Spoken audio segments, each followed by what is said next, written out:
नमस्कार मित्रांनो. तर 13 ऑगस्टच्या दिवशी आपल्याला असं बघायला मिळतं आहे की कमळी ऋषीची वाट बघत तिथे शाळेबाहेर थांबलेली असते.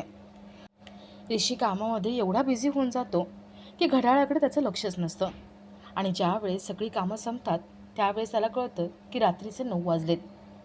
ऋषी कमळीला आणायला धावत पळत साहेबाची गाडी घेऊन तिथे पोहोचतो. कमळी तिथेच उभी असते. तिचे केस मोकळे झालेले असतात. पाऊस पडत असतो. ऋषीला खूप वाईट वाटतं. ऋषी आपले कान धरतो आणि कमळीसमोर उभा राहतो. कमळी ऋषीला माफी मागू नको म्हणून सांगते आणि तो पाऊस एन्जॉय करते. दोघंही पावसात भिजतात, डान्स करतात आणि मक्याचं कणीस खातात. ते दोघंही पावसाचा खूप आनंद घेतात. कमळी लहान मुलांसोबत डान्स करते. ऋषी तिच्याकडे बघत राहतो. तो अजून कमळीच्या प्रेमात पडत असतो. आता नयनतारा नाही म्हटलं तरी मुद्दाम हे सगळं करते हे ऋषीला कळत असतं. पण नयनतारामुळे का होईना ऋषी कमळी अजूनच जवळ यायला लागलेत. आता या दोघांचं लग्न कसं होतंय, नयनतारा कमळीचा स्वीकार कसा करते ते बघण्यासारखं असेल. तर या सगळ्याची सुरुवात अशी होतीये की कमळीला निंगेचा फोन येतो. जी नोटीस लागलेली आहे त्याबद्दल सांगायसाठी निंगेने फोन केलेला असतो. कमळीला सगळा प्रॉब्लेम कळतो आणि ती धावत पळत कॉलेजला पोहोचते. कॉलेजला पोहोचल्यावर कमळीला सगळ्या मुली भेटतात आणि सगळे आपापला प्रॉब्लेम सांगतात.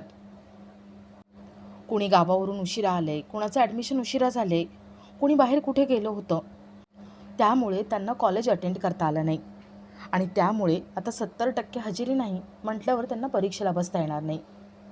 ते सगळे कमळीला प्रॉब्लेम सांगत असतात.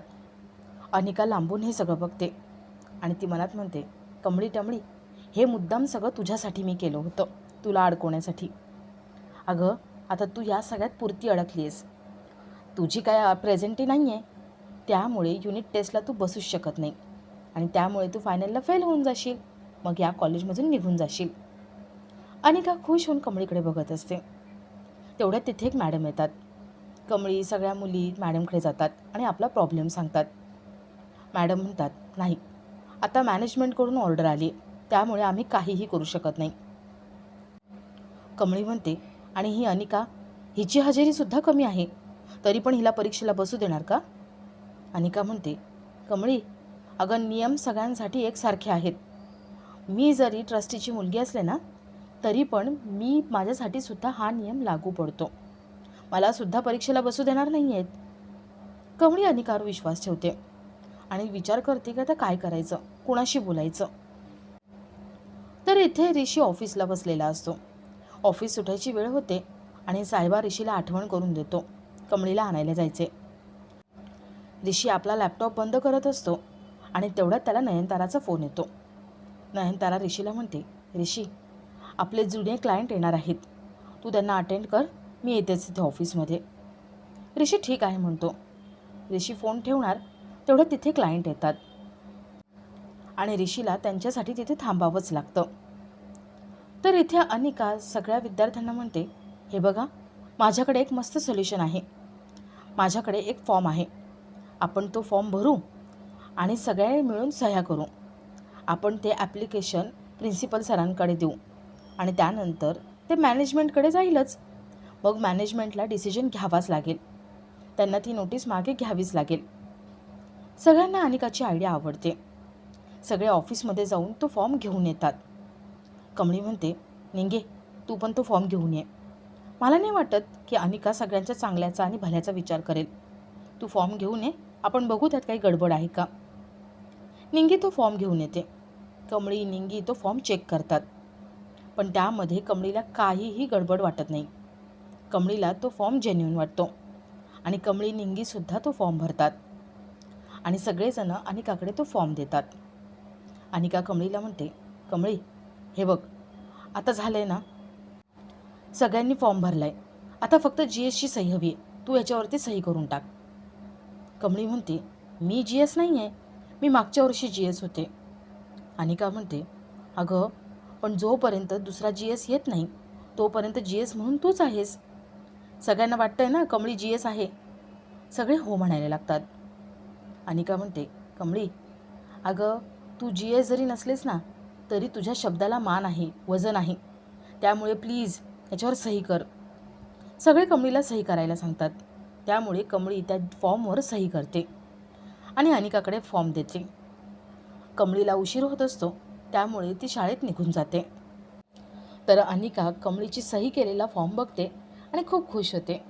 ती मनात म्हणते, कमळी टमळी, मला हेच हवं होतं, झालं माझ्या मनासारखं.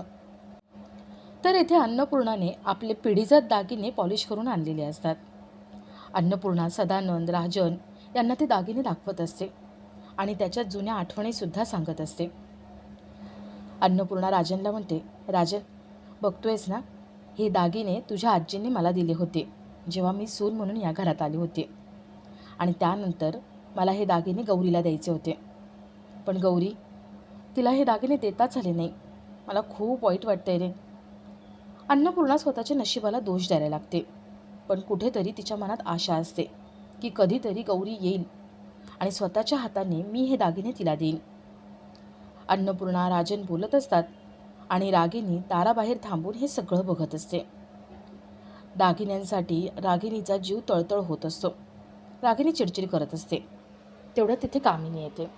कामिनी विचारते, रागिनी इथे काय करतेस तू?